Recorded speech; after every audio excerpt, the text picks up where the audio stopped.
Alright team, now that we've got a handle on GRC and ARC, it's time to bring it all together into something really useful: SAIL, the Specific Assurance and Integrity Level.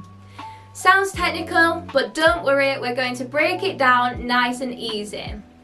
Think of SAIL as the bridge between how risky the ground is, GRC, and how risky the air is, ARC. Together, they tell us how robust our mitigations and safety measures need to be. So what is SAIL? SAIL stands for Specific Assurance and Integrity Level, and it tells you the level of rigour and safety assurance required for your operation. There are 6 SAIL levels, from 1, the lowest, to 6, the highest. The higher the SAIL, the more evidence and controls you need to put into place to convince the CAA your operation is safe. To work out the SAIL, we cross-reference your GRC and ARC using a matrix.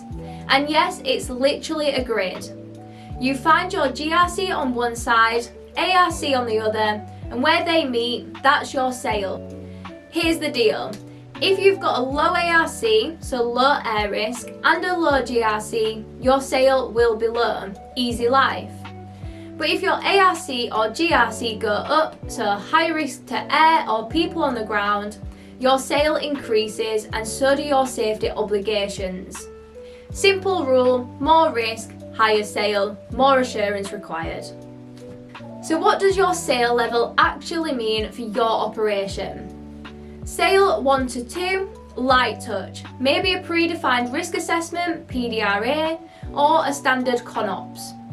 Think low complexity, short approval times, and that's it. SAIL 3 to 4, middle of the road. You'll need to follow the operational safety objectives, OSOs, more closely and show how you're meeting them. SAIL 5 and 6, now we're into serious BVLOS or dense airspace.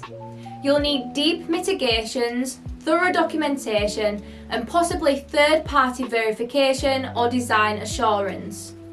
SAIL essentially sets the bar for how much work you need to do to prove your operation is safe.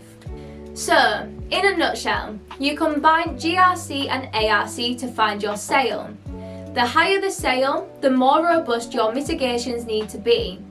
And the SAIL then guides what kind of documentation, safety cases and evidence you need to provide. Simple, structured and totally doable.